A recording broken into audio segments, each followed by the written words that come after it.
As my colleagues mentioned, healthcare, along with in a way of improving our healthcare, education system, government and our assistance, workforce, and middle class, we feel as if the prison system takes a fee in civilizing our virtuous cycle. The prison system is more established than we believe, well, starting with healthcare. Correctional facilities have to provide health services to people who are confined, but that doesn't mean the care is free of charge. In most states, inmates may be on the verge for co-payments ranging from a few dollars to as much as $100 for medical care. A recent study finds an estimated 80% of prisoners are poor.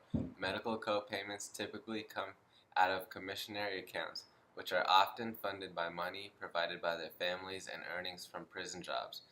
But inmates, when they enter prison, don't get the health care they need. Amongst inmates with chronic medical problems, many didn't receive a medical exam while confined, including 68% of local jail inmates, 20% of state prison inmates, and 14% of federal prison inmates.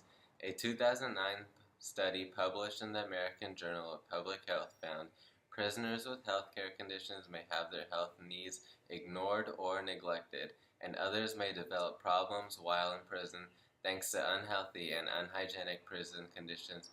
Health protection in prisons is a serious public health issue, which states ignore at their danger, as the vast majority of people in prisons will return to the community at the end of their sentence.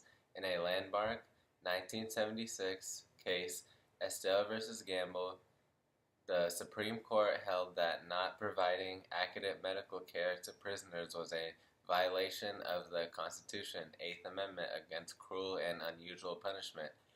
But courts have generally allowed prison to attempt to recoup some of the costs.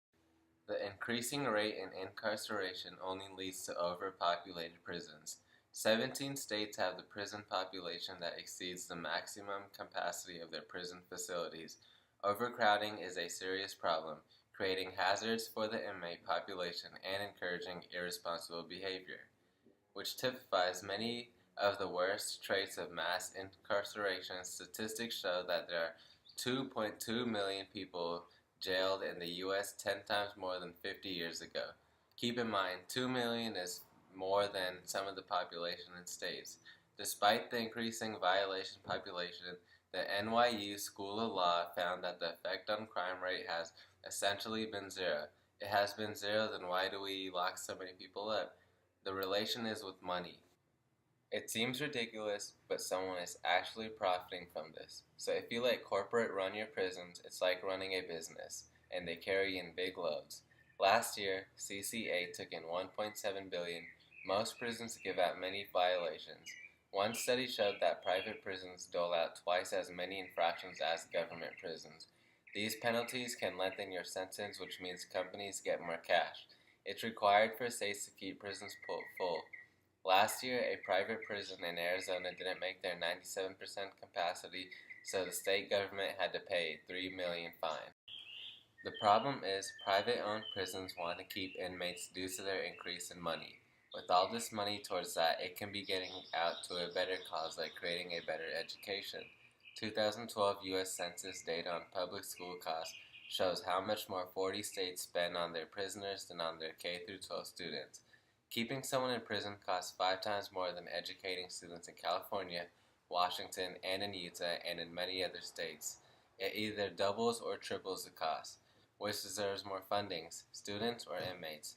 For many years, the fundings for prisoners have increased, while the fundings for higher education system have decreased. You can see things like classroom sizes are bigger and board is laying off thousands of teachers. In effect, the quality of the U.S. education system has dropped. If we can't compete, then how will the United States stay on top? The underfunding to education has caused many problems that are more important than students. Throughout the years, funding for correctional facilities has risen and passed educational funding. It's as if we just keep helping those who keep failing. We spend more money per prisoner than we do per child for education. I'm not saying spend less than we do to keep violent criminals locked away, but instead spend more on education and work to reduce the inmate population. Prison should be reserved for those who can be changed and reintroduced to society. In addition, we need to make sure everyone gets a good education to help them compete in the modern world and help them avoid poverty and crime behavior. Earlier I mentioned the increasing rate in incarceration which leads to immigration that my peer will be discussing.